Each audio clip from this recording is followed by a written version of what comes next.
Hello, my name is Mike Butcher. I'm the founder of the Europas Awards, the annual event for startups in Europe. And I'm joined today by some fantastic guests who are going to unpack what is carbon accounting, how do we get to net zero, and what's the role of tech and software in that, and entrepreneurship, of course. So I'm going to turn to you, George. You are the co-founder of Spherics, which was a startup which Sage acquired not that long ago. And you came up with a whole kind of ability to actually check carbon inside companies. But do you want to sort of, from a top level, kind of unpack how you did that and what does it mean? Absolutely. So carbon accounting fundamentally is a process that a business can go through to measure their environmental impact through the lens of carbon. Obviously, we are in a climate crisis and we need to significantly reduce carbon as quickly as possible, and therefore businesses having an understanding of where they are now so that they can reduce it over time is really important. And in terms of the way we did that, we sort of looked at the market as it was a few years ago, which was predominantly a kind of paper-based, spreadsheet-based approach. I was actually running a different business at the time, and we were looking for a solution that was automated and simple, and there really wasn't one out there.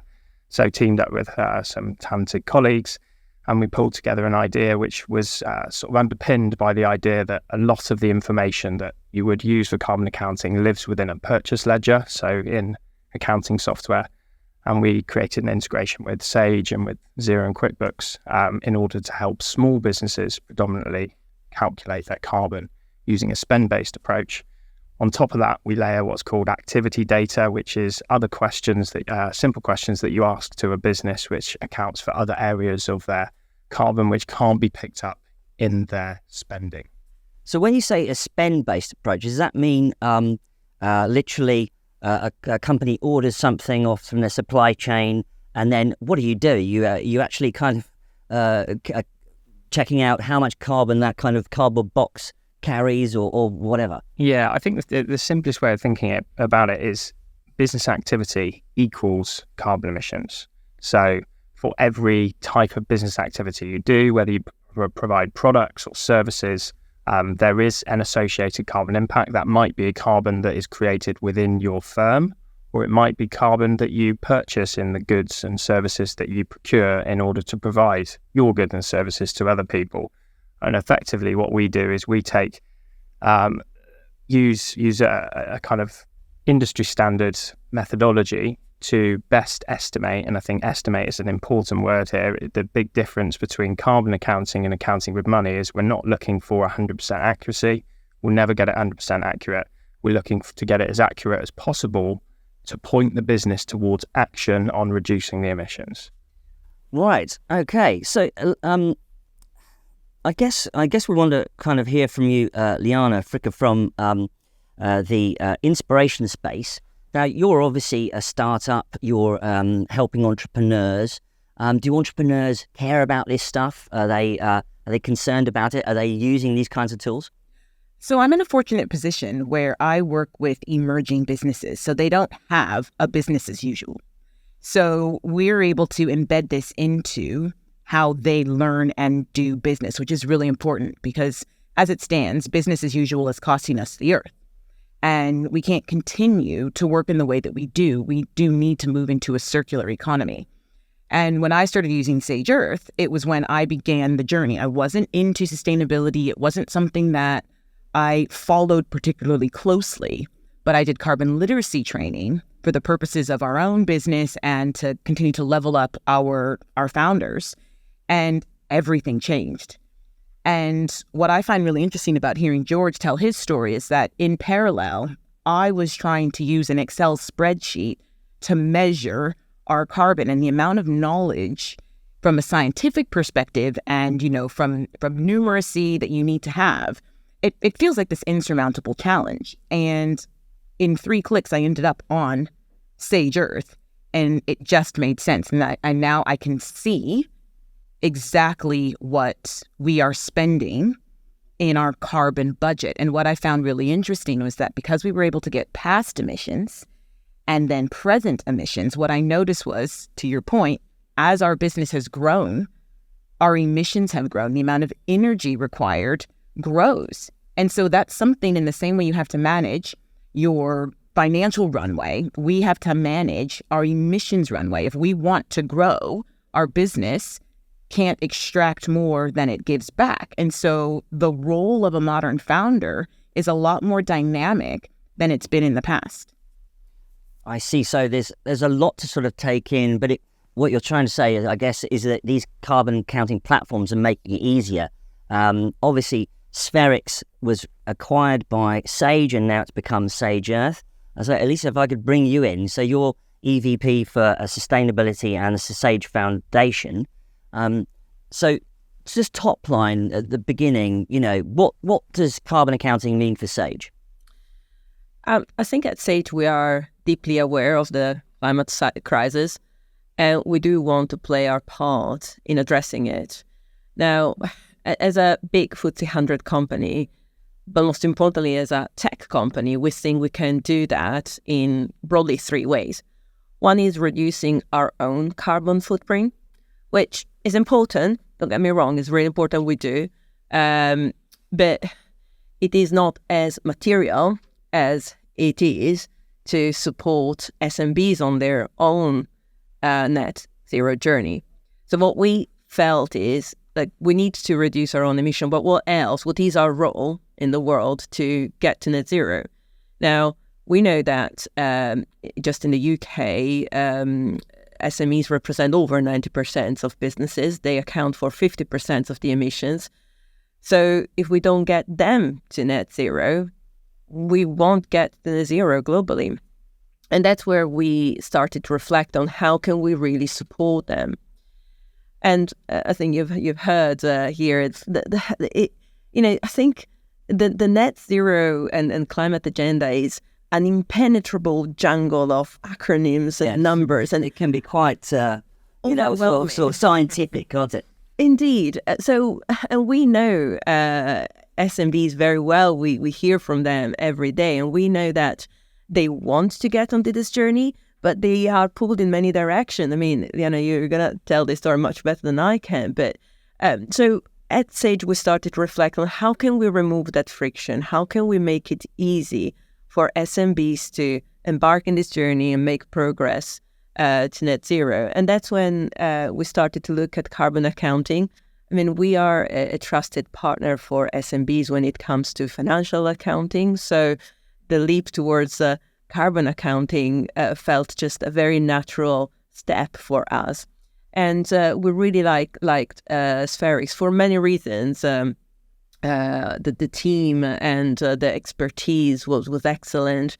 We really liked that you guys didn't go straight to the I'm going to buy my way out with offsets, which when you look at carbon offsets world, there's many solutions out there that go straight in then. And we felt we actually want to reduce the absolute emissions. We want real reductions. And we felt Spherics really aligned with our ethos as well, that we really want to solve the problem. So that's how we then ended up becoming really friends. And it's quite interesting, isn't it? Because I think on the startup story side of it, there's Spherics is a British startup, acquired by Sage, and as you said, Spherics wasn't doing kind of buying up forests and allowing people to tick a box. You're really trying to do real measurement, weren't you? And you are now. Yeah, absolutely. I mean, our original mission, and still is, we had 3 M's, so measure, mitigate, and manage.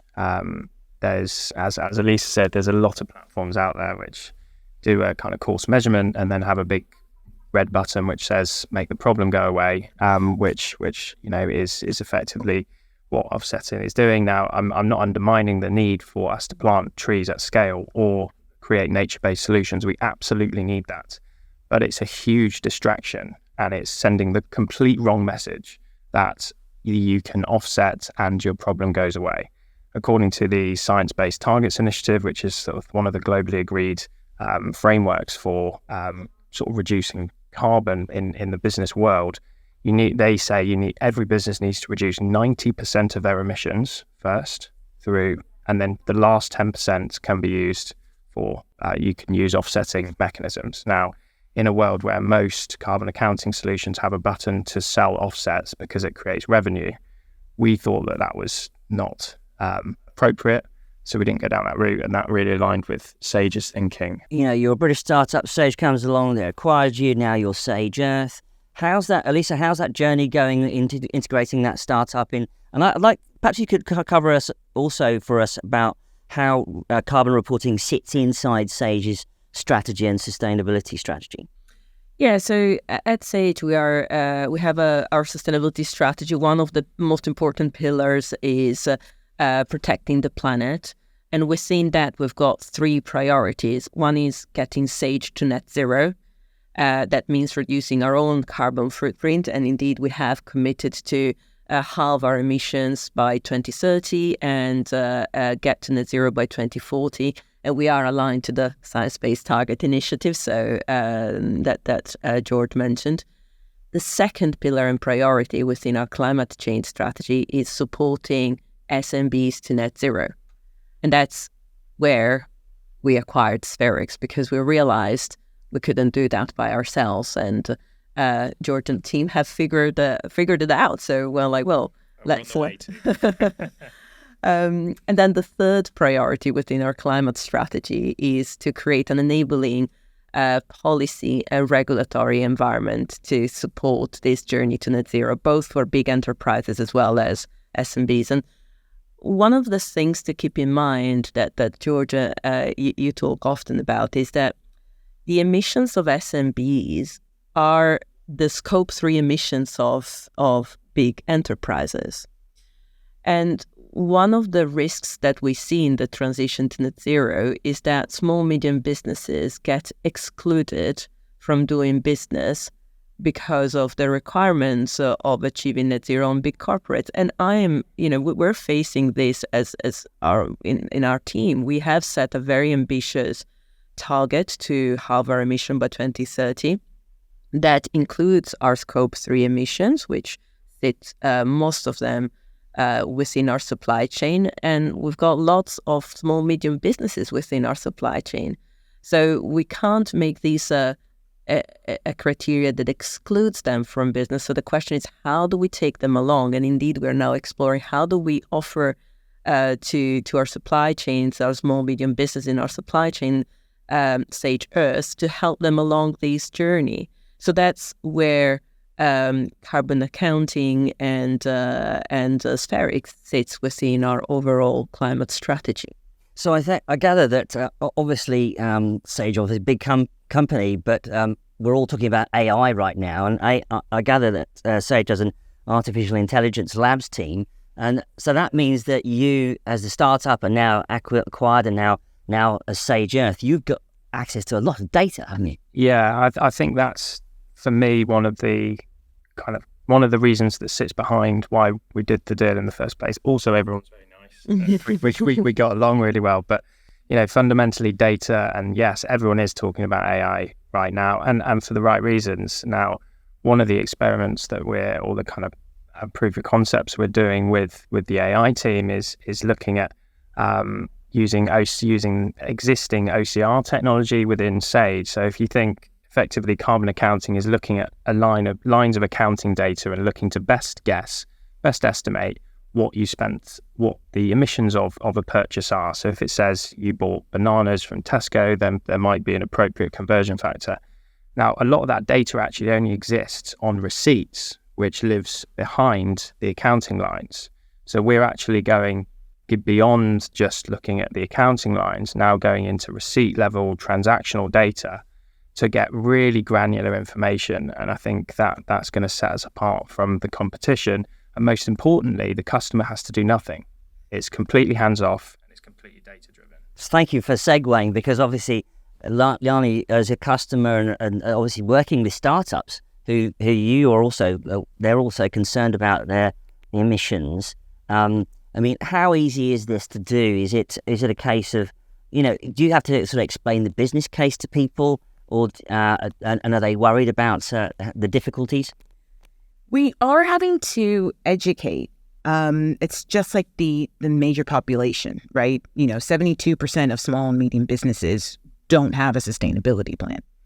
And that's a challenge when, to Elisa's point, that's 90% of scope 3 emissions for larger companies are all of these other emissions, and they're kind of not thinking about it. And so what we're doing is we're using our own educational platforms to do that. And by providing them carbon literacy training, I call it the red pill. It does the job, and it does the job quickly. And with Sage Earth, we've just embedded it into the course delivery in the sense that when it comes time to measure, you just go connect it to your cloud-based accounting, and now you're measuring.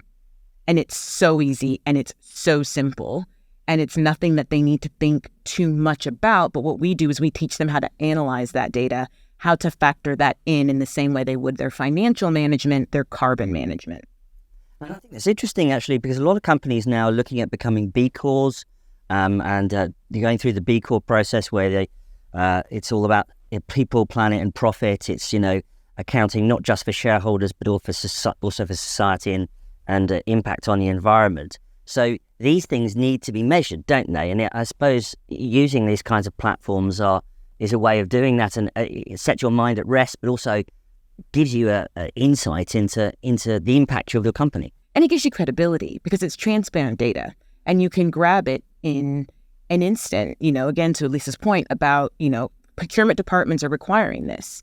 I'm hearing anecdotally commercial lenders are setting your interest rate on your CO2 emissions and the rest of your ESG targets and what you say you're going to do. And that will then ultimately trickle down to the consumer. And it's not going to be long before we see that in home loans and credit cards and home insurance. So it's coming. And to be able to do something about it now, it's not just good for the planet, but it is good for your profit. It's like, imagine you can go back to the beginning of the last tech boom, knowing everything you know now. What would you invest in? What would you build? Where would you prioritize? And that's the opportunity that stands before us right now.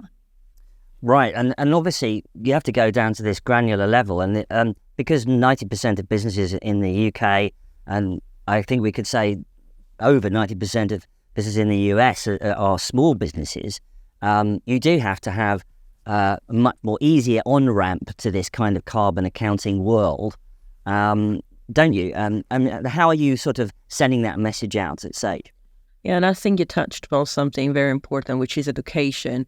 We do believe that the software solution is key, but is one piece of the puzzle. We are finding education one of the first barriers we need to knock down before they get actually into Sage Earth. So as part of this, we've just launched in March a season 3 of masterclasses, which is a suite of content, videos and articles on building resilience through sustainability. And we have interviewed a number of experts across various sectors and industries and asked them to share their experience to support SMBs in this education journey. Because, to your point, it is moving fast, but the skills, the knowledge is not yet there. And even the regulatory and policy framework is very confusing. And as we talked about, the jungle of jargons and acronyms. So there is a dire need to demystify this space, make it truly simple and accessible so that everyone can jump on board and start. And one of the things that we hear from small, medium businesses is really make it easy for me. And help me hold my hand through it. And that's what we'd really like to be able to do, because we believe that's going to lead to the result we want to see, which ultimately is reduced emission. You mentioned you make it easier for small businesses, and they're obviously running a business, and there's lots of other things they need to be getting on with. But also, accessing that data is super important. And George, I know that you've been a big passionate advocate of open data, and so now you've got this ability to reach into sort of Sage's customer base, but also you think that open data is going to be part of the solution as well, don't you? Absolutely. Or am I wrong? No, you're absolutely right. I think there's a few different definitions of what open data means to different people. So there's open data, which is fully accessible to anyone. There's shared data, And there's lots of different types of, we need to share data across value chains. So, for example, if a company A is working with company B and there is carbon emissions and they're working together, they need to be able to share that data openly. And right now it's there's a lot of closed doors, and that makes it very difficult for businesses to accurately produce a carbon impact. And it also makes it very difficult to attribute emissions across value chains. So there is a future train of thought, and this goes beyond the globally agreed framework for how emissions are managed now, but it is needed for the future. So there's something called the Greenhouse Gas Protocol, which was written 20 years ago. That's the framework around how any business measures their emissions, and it underpins Sage Earth and all carbon accounting platforms. However, what I think we need to move to, and we are getting there, is a way of, as I said, attributing emissions. So if company A sells goods to company B, they can sell those goods, and with them maybe some kind of carbon certificate that actually moves the carbon over, so that then company B is responsible for that. And in the future, when we have a more circular economy, the idea that goods can come into the economic chain, and then when they're reused out or taken apart, that carbon can continue in the cycle. So there is some really interesting work being done in that space, and when we're a part of conversations, much wider global conversations about what that system looks like. Now, I think, Liana, what's interesting as well, because obviously you're a part of an organisation that helps small companies accelerate, and also you're tapping into this new movement of solo entrepreneurship. Is there a phrase for that? I call them companies of one. You've got indie hackers, yes, solopreneurs. Solopreneurs, that was the one I was thinking of. Do you think this sort of carbon accounting is accessible enough to solopreneurs? Do you think companies could do more around that, or what? I think it goes back to the point that George and Elisa were both making, which is it's the education. Because it is so easy to do, it's that bridge between what is and what if, and it's inspiring people to just take that first step. Because once you do, your whole world changes. How you see everything changes. And I think we're experiencing this inspiration gap. People are burnt out after 3 years of whatever this has been. And in the small business space, there are people that had to open and close and then lay people off. And it was just a lot. And now we're going into the cost of living crisis and the climate crisis. And what I say to businesses is, this is my offer of hope. Because you can control what you measure and what you manage and what you spend. And you can make different choices that align with the world that you want to see, or you can continue as you are, but it's your choice. And I think also from the solopreneurs, as some of them also grow into real, much larger businesses often, do you think that they're looking for a platform that can go all the way up the stack as they grow, perhaps into a medium-sized or a large business? I think so, especially because a large business today doesn't have to have a lot of people, but it still has a wide supply chain. And something that we have to demystify a lot is this idea of, I don't have a carbon footprint because I work from home and I'm one person. And what I really like about Sage Earth is that it gives you more scope to see your scope 3 emissions, which for a lot of small businesses is software or it's logistics. And, digital emissions are growing steadily, especially with the use of AI. And then you have what that means for, mineral depletion, climate justice, et cetera, et cetera. So it's not clean, this move to technology. And by giving people that transparency at the very beginning and getting them to understand that there's this push-pull, sure, you may not be driving, but what is the carbon cost of ChatGPT? Well, actually, we don't really know, and I should imagine it's probably quite high at this point, but that's a whole other subject. But funnily, you should mention that, but because, software is part of the supply chain as much as anything else. And Elisa, I know that you guys are looking at the fact that, certainly in the UK, that the government in the UK is said that companies are going to have to do climate disclosures by 2025. So, with 2023, we've got a couple of years to get this right. So how are we going to do it? Yeah, so at Sage, we're already doing our TCFD and all the, as you'd expect, all the disclosures, the mandatory and voluntary one that we can possibly align to. What we are finding is that there isn't enough consistency and clarity for SMBs on reporting requirement, and that makes it very hard. Like it's hard for us, and I've got, we're a team and of experts on climate reporting and sustainability. And we find that sometimes hard to navigate. Regulation is ramping up very quickly, and every day you wake up and there is a new framework or a new either voluntary or a new regulation. And you can imagine how hard that is for small medium businesses. So I think that from an enterprise, big corporate perspective, we welcome and we believe there is a lot of value in the TCFD and the efforts also that ISSB is doing on harmonizing the reporting requirements so that we can compare our disclosures and the market can take better informed decisions.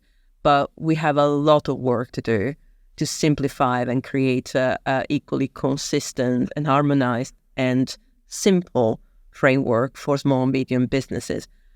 We believe it will come. We see early signals from the European Union with their CSRD, the Corporate Sustainability Reporting Directive, going in this direction and mandating reporting for small and medium businesses from I think it's 2025. So we know it's coming. And one of the things we're reflecting on with the team at Sage Earth is how we can support SMBs to have something that with a click gives them a ready report to submit and a report that they, to your point, can then give to submit to their supply chain when they want to win a contract. I'm glad you mentioned supply chain because obviously supply chain is such a big issue with this, and it's, the businesses themselves can, do as much as they can, but reaching down into the supply chain is a whole other issue, isn't it? Absolutely, yeah. So for most businesses, the large majority of the emissions are within the supply chain. So for a small business, they need to go out once they've measured their emissions using a tool like Sage Earth. They need to go out and begin to engage with their suppliers, and we're actually working on a range of features which will help them to do that, such as pre-formatted emails or other ways of engaging with the suppliers. The challenge being that a lot of the supply chain of small businesses is large multinationals, and they're not really going to respond to a small business saying, hello, can you give me more information? Please reduce your emissions. So it's really important on this net zero journey that everyone gets on board with it. Right, I see. But obviously, solopreneurs, they're spinning lots of plates. Is it really as simple as we're making it out to be? It is that easy. It is that easy because it connects to your cloud-based accounting. So it's just another feed of information. What isn't easy at the start is understanding what that information means to you and what you can do about it. You might be pleasantly surprised to know that a lot of large companies do reply. And because of this push towards transparency, you can go on their websites, you can get their sustainability policies, you can get their climate action plans, and you fill that information in. So we have a tracker that looks at all of our software expenditure, and there's a column for the link to their sustainability reports, their climate action plans, and then Sage Earth provides that additional element of transparency. And I just put it into my admin. So when I'm doing finance, I open that up and I clean that up too alongside Xero. So to build on your point, I think what's really important is it's no longer difficult to do carbon accounting. It used to be. There was, you used to have to use a consultant. It was very expensive, and I think it's really important to get the message across to small businesses that they can start engaging with it. Now, engaging with suppliers, yes, that's more difficult, and there's a lot more difficult steps that can be done, but really getting started, you can switch on Sage Earth. It just costs a couple of pounds a month. It's really simple. Can I jump on this? I think that to build on what you're saying, done is better than perfect. I'm a bit of a perfectionist and I do struggle with this, but actually when it comes to the net zero. It's we do need to get going. So I think the beauty of Sage Earth is it is simple. And yes, it isn't perfect, but it doesn't need to be perfect. So I think it is demystifying carbon accounting. That's what we're trying really to do. It makes it simple. It's automated. Like you click here, you click there. This is a good estimate. You can get started. And the other thing is, I think we have to forget the jargon for a moment. And I bet to you, I think that lots of small, medium businesses are already doing sustainability. Maybe they're not calling it as such, but I doubt that there is any SMBs out there that is not thinking about what's going to be the impact of the phasing out of fuel diesels if they have a lot of transportation. I think building on that, energy security. Look at what's happened with bills over the last little while. Having a tool like Sage Earth actually means that you can really understand where your emissions are, and therefore, what opportunities you might have for insulating your buildings to actually reduce your need for energy. There's the demand side, and there's the supply side. There's been lots of polemics around the cost of living crisis that the recent geopolitical events have brought upon us, and a whole movement around the fact that we're probably going to go to revert back to oil and gas. But I do want to believe that this recent crisis has shown us the urgency and importance of transitioning to a greener economy. If we had been more forward-looking and we would have been further ahead in our journey, it wouldn't have caused so much instability. So I do think that, and of course, there's always two ways of looking at the problem. And I understand also people who say that we do need a just transition, so we can't just switch off tomorrow, but we do need to transition. No excuses, really. And right now, onshore wind and solar are the cheapest forms of producing energy, full stop. So any rhetoric around the need for more, oil and gas is there is not a business case there. And I just wanted to add to this idea of done is better than perfect. The reality is some of the solutions don't exist yet because we need the entrepreneurs to have the ideas like you did to create the solutions. There are currently 50,000 finance jobs in green finance in London and not 50,000 people to do them. And up in Manchester, that will look very different, but there's a big gap in knowledge there for the jobs that they need. So we have this opportunity to genuinely build back better through the green economy. And when you have that information, you can use it on grant funding and, getting your own insulation and getting electric cars to electrify your fleet, or if you're an arborist or, whatever you need. But you need that information so that you can show that you know what you're talking about and that you're using science-based targets. I'm glad you mentioned entrepreneurship there, because obviously the Europas Awards is all about startups and entrepreneurs. George, you created Spherics, you co-founded Spherics, and it was acquired by Sage. Tell us a little bit about that journey from the beginning and then to the acquisition and beyond. Go ahead. Sure thing. So yeah, I mean, we built the business during the pandemic. That had its own challenges. Firstly, it meant that we were a remote first team. One of our co-founders lives in France, so that helps a lot. And it was a really interesting journey to go on. We gained grant funding quite early on from Innovate UK, which really helped. We began raising investment capital. We did a few rounds. I think we raised about 2 million in total before we were acquired. I've always ran businesses. I'm really passionate about running businesses. I love building teams. It's something that I find quite natural. We built up to around 20 people. We worked with excellent customers, really wanted to get under the skin of how can we make this as simple as possible whilst also keeping it accurate and the data quality levels high.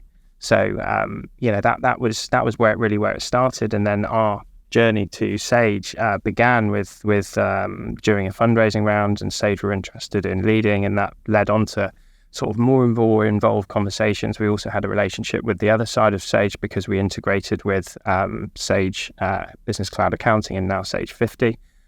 So we had sort of a technical connector conversation going on. We had an investment, and it all just, it all team tied up. We had people like Elisa and Matthias, another colleague who got closely involved. And really for us, there was a number of reasons why we did the partnership. One of which is around the data and really being able to project where we're going. But mostly we were aligned on values, and actually fundamentally that was what it was about. It's quite interesting, isn't it, the journey of entrepreneurs, especially in Europe. Obviously, sometimes you go for that strategic investor, perhaps a corporate partner that possibly does end up being an acquisition partner. And what about from your perspective, what's it been like to incorporate a startup into a pretty big company? I think that at Sage, we're deeply aware that we want Sage Earth to keep their spirit of small, lean, able to innovate and try things and fail, because we are all learning. I mean, to your point earlier on, there isn't really a template for this. So we're trying to the best of our abilities, and George will tell me if we're succeeding or not, to welcoming the team on board and providing them the access to the resources, technology, expertise, but without crushing them in the big corporate machine. And I think that part of our success will, I think, be determined by our ability to give Sage Earth all the nourishment it needs for it to continue to experiment very much as a startup mode, but with strong, resources and machine of the big enterprise. And I think if we do that well, I think we've got great potential of changing the world. That's ultimately what we often, in the day-to-day, you get into the details of, the projects and timelines. And many times we sit back and say, hang on, what we're here to do is to really trying to get SMBs to net zero. This is what we're trying to achieve. So is this project or this priority or this really adding up to that? And if not, then we need to reconsider, or we need to challenge. So I think that's what we're trying to do. And I'd second that. We're 6 months in now, and we still have a large degree of autonomy whilst also having a lot of support. So, we've got a finance team who manage all that. We've got a big kind of administration and operations team who are doing all that stuff. But fundamentally, as a product team, we've grown from 20 to sort of nearly 35 sort of colleagues, because we've acquired quite a few from the business. It's really interesting times. And I look forward to continuing our partnership. We've also merged our teams a bit. So I was extremely happy when a couple of colleagues from Sage Earth, their climate scientists, came over into my team. But actually, we consider ourselves a big modern family. We really don't look at reporting light here, because we buy into the mission and the vision. And I love our climate scientists. We typically give them some ideas and then ask them to shred them, and they do that, which is very important. And we're loving the challenge and the collaboration. We think it will lead us to something, I think, transformational. Well, I think it's much for unpacking how a startup was acquired by a massive company and how the product Sage Earth is now being used on the ground from that tiny little startup called Spherics in the UK. And from me, Mike Butcher, I really look forward to seeing you at the Europas Awards in Lisbon. See you there.